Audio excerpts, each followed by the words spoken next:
The mystery of faith. We proclaim your death, O Lord, and profess your resurrection until you come again. Those words, the mystery of faith, are announced at every Mass, right after the consecration, when bread and wine is turned into the body and blood, soul and divinity of Jesus Christ. The mystery of faith. We're saying the Eucharist is the mystery of faith. But the mystery of faith is multi-layered. The mystery of faith was celebrated roughly 4 months ago when we gathered for Christmas. And we celebrate the mystery that God became man and was born of the Virgin Mary. And this past week, we've celebrated the mystery of faith, Christ's passion and death and burial. And today, Easter Sunday, we celebrate the mystery of faith, that Christ is risen from the dead. We proclaim your death, O Lord. We did that on Good Friday. We did that on Palm Sunday. And profess your resurrection. That's what we do on Easter Sunday. We profess the resurrection of Jesus.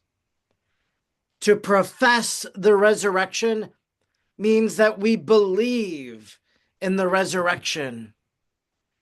In the first reading, it says that Peter was proclaiming and preaching. And Peter said to the people, "You know these things." Well, they can know these things. They can know the story of Jesus from his birth to his death to his rising and his ascension.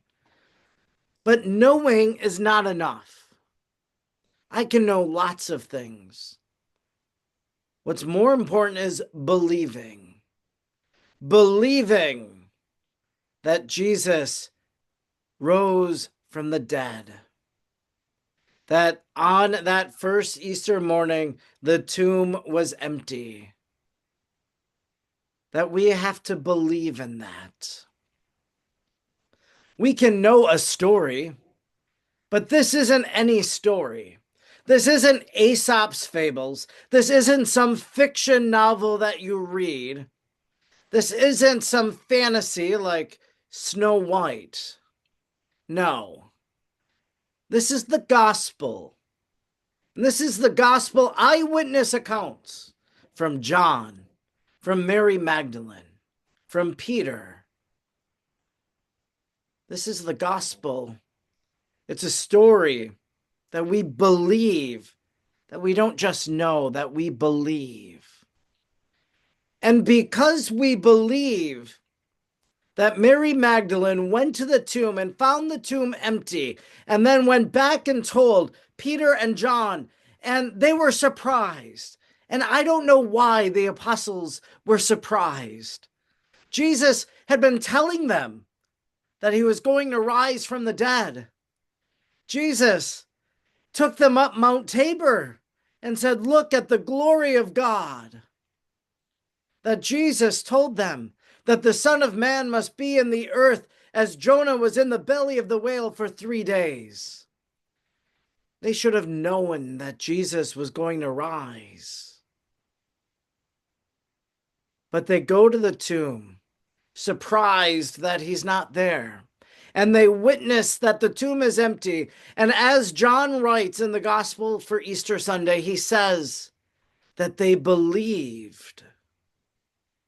They believed that Jesus rose from the dead.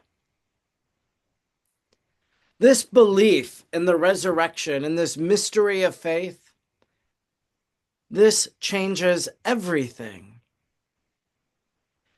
On Easter Sunday, we have the opportunity to renew our baptismal promises, to reject Satan, yes, But do you believe in God the Father? Do you believe in Jesus Christ, who rose from the dead?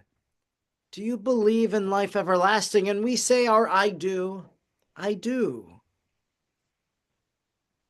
But when we say that I do, everything is different as a result. Because Jesus rose from the dead, I know that I have life everlasting. Because he lives, the path to eternity has been unlocked for us. Because he lives, I know that I want heaven to be my destiny. Because he rose from the dead, it means that I live my life differently.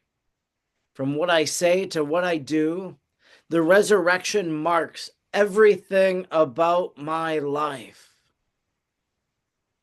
My life is different because I believe. Knowing that Jesus rose from the dead is not enough. Believing is more important. And when you believe, it changes everything.